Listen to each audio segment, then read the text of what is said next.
So now we're going to look here at a well-known Hindu scholar, a well-known Hindu intellectual, who again was a great admirer of the Prophet ﷺ. So we see the Prophet ﷺ is the universal man. He is admired and loved and respected across all cultures and across all places.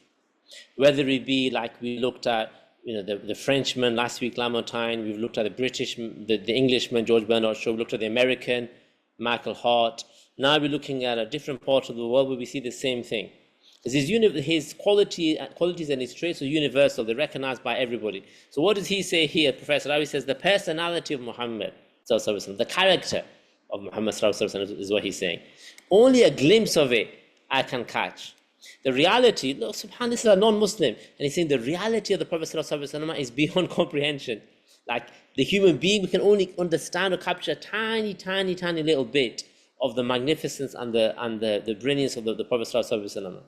And even then, that's a tiny little bit of his worldly achievements, let alone his otherworldly, like his connection to Allah subhanahu wa ta'ala, his importance on the Day of Judgment, and all of these other incredible manifestations of his brilliance and of his rank and stature. That's still to come. Just even in this world, the best mind in this world, the best we can do in this world is capture a glimpse, like he says. And then what do you say? What a dramatic succession of picturesque scenes. MashaAllah. That is Muhammad, the Prophet. That's the first thing. He is the representative of Allah subhanahu wa ta'ala on earth. Sallallahu alayhi wasallam. Not only is the representative, he is the messenger, he is the one who delivers the message of Allah subhanahu wa ta'ala. He gives us access to the unseen. There are unseen realities we cannot know other than through Muhammad sallallahu alayhi wasallam. That if that was the only rank that he had, it would suffice us.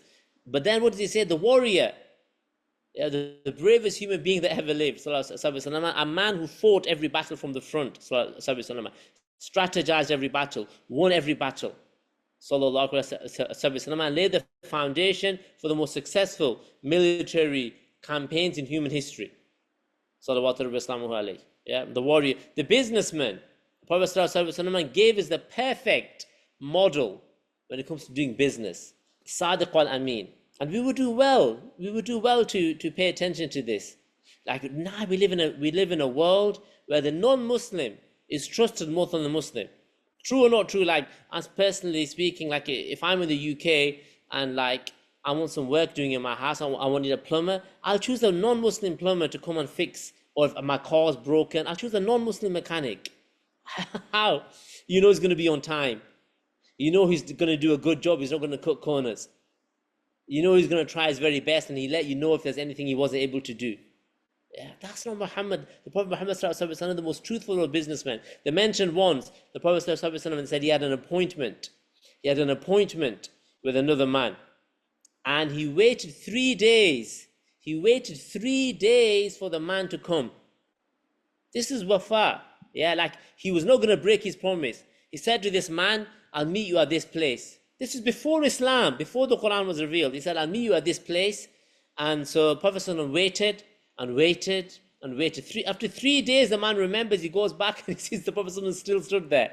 Sallallahu alayhi wasallam. This is character. You want to understand the brilliance of the Prophet ﷺ, is those moments that allow you to understand that. Sallallahu. He's waiting and then he says, you just tired me out from waiting. Like he just jokes with him. Like he's not even upset. Like imagine you waiting 3 days. He's just, you tired me out from waiting. I'll be waiting for you 3 days. 3 days. But this was his truthfulness.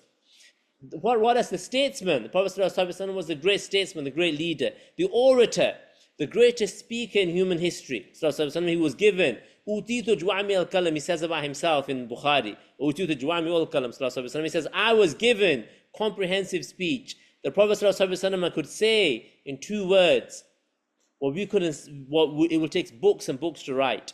Prophet ﷺ said, "Ad-dinu nasiha." Deen is sincerity. Deen is good counsel. Deen is good advice.